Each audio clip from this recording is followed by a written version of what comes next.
Okay, let's get back. Okay, amount of loan. If you are eligible, the administrators of the Veterans Affairs can guarantee up to 50% of any loan made to you. In certain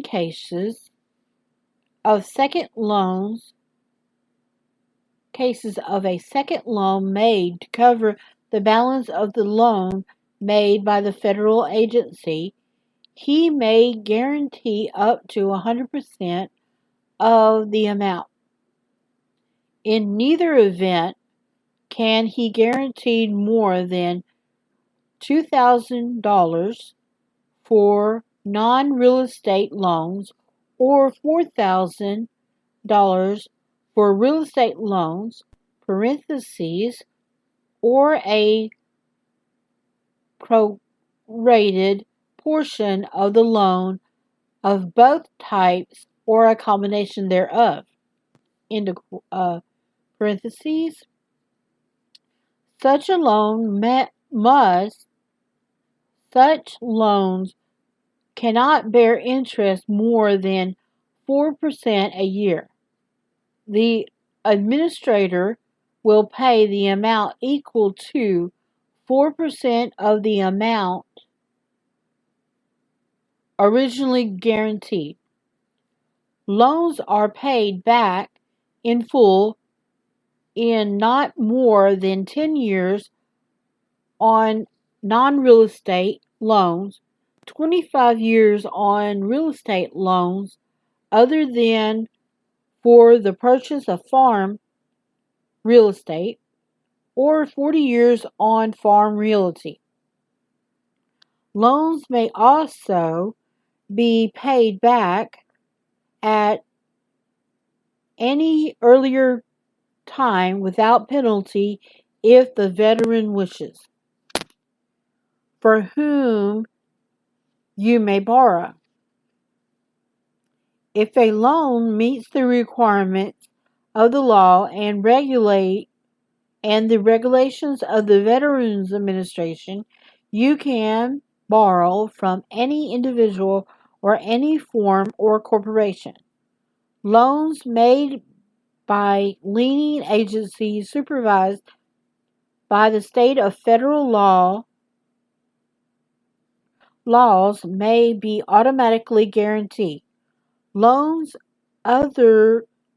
by other lenders must be approved in advance by the Administrator of Veterans Affairs to qualify for a guarantee. However, you should remember that these loans are not made by the government, nor are they gifts or grants. As a result, you will have to satisfy the lender that you will be able to pay back the loan with interest as it becomes due. Oh, sorry, my tongue gets tied. Naturally, under such conditions, not all the loans applied for will be approved. Detailed information concerning guarantee loans is available at any office of the Veterans Administration or at least most of the banks and lending agencies. Okay, I think my mouth is on automatic. Okay. Readjustment allowances. Money payments called readjustment allowance are provided to help veterans of World War II become readjusted in gainful civilian occupations. You may claim them at any time within 2 years after the date of your discharge or at the end of the war. With parentheses, whichever date is the later, in parentheses, whether you are unemployed or self-employed. To receive them, in either case, you must meet the basic information, the basic requirement, um, parentheses, see page 40, in parentheses. You must be living in the United States, its territory, or possessions at the time of your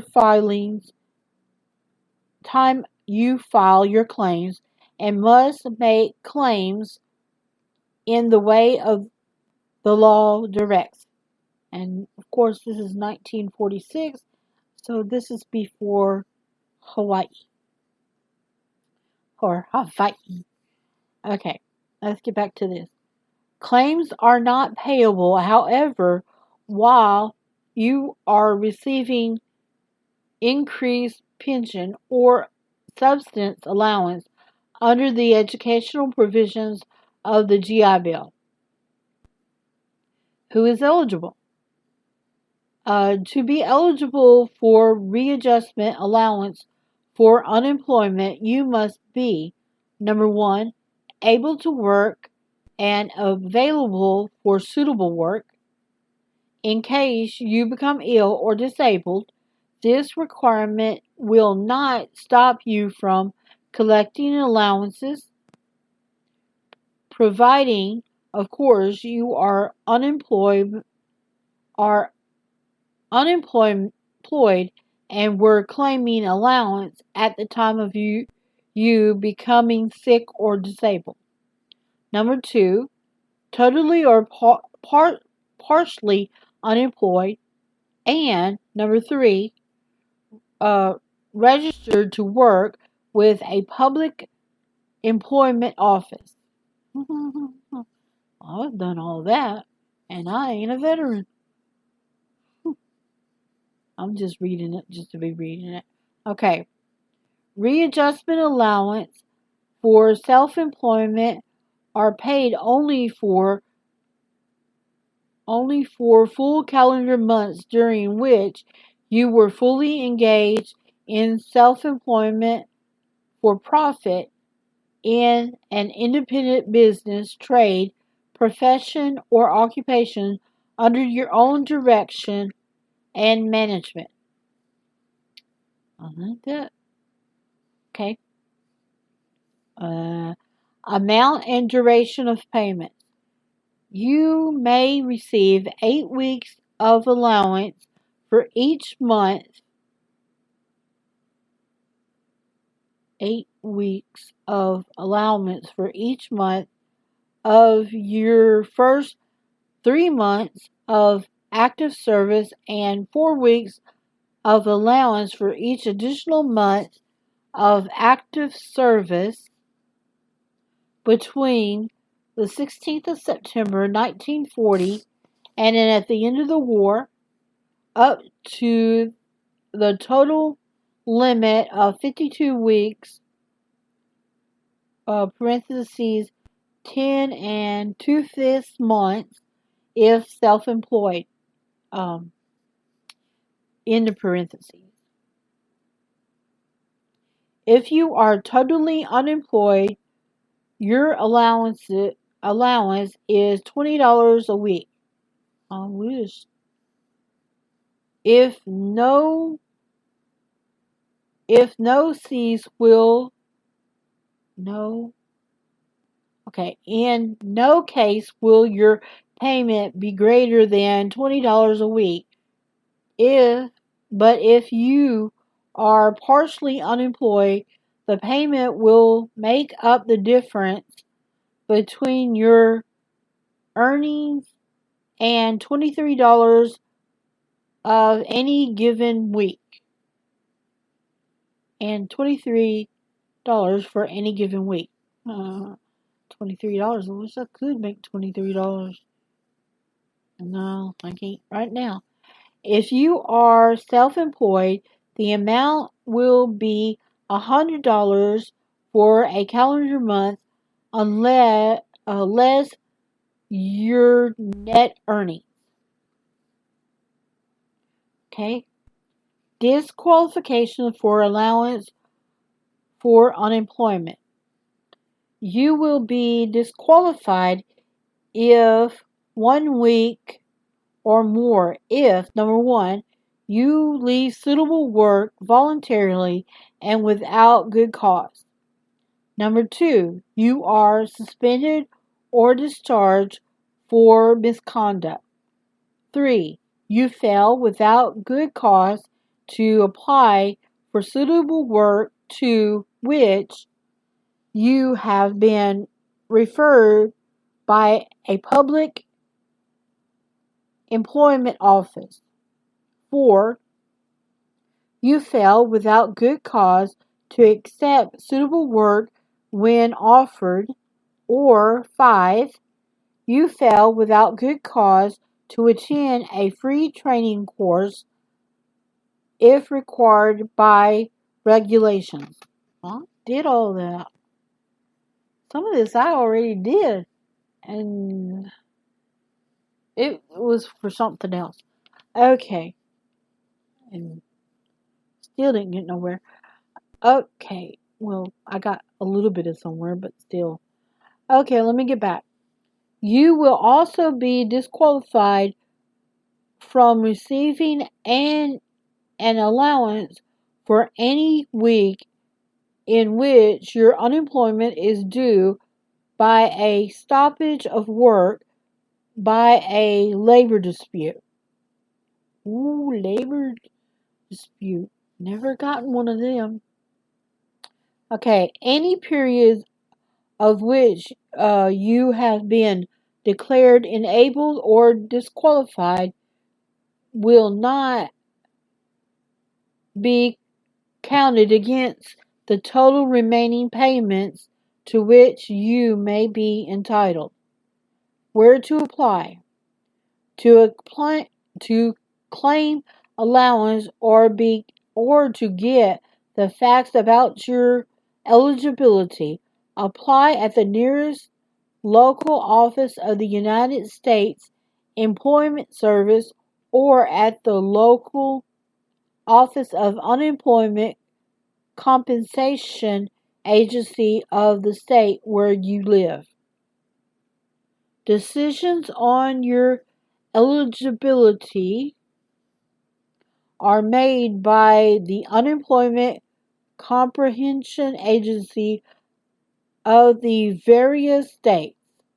If you should feel that any decision made by an agency are in error, you are fully protected by right to appeal. Finally, final authorization authority rests with the Administrator of Veterans Affairs. Okay, and I could start this next one. State employment compensation. If you work in certain industries before you entered the service, you may be ineligible for unemployment compensation from the state where you worked.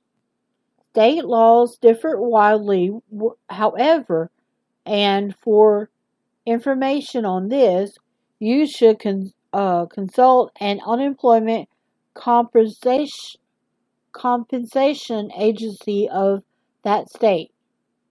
Unemployment comprehension provided by the various states is not included in the GI Bill, but is mentioned here merely to point out possible additional benefits which may be available to you. Okay, and I'm going to have to stop because I'm on another break. And that's what we got. Some of this stuff I already did. And complicated. You are listening to Laura's blog, and I will be back after the break.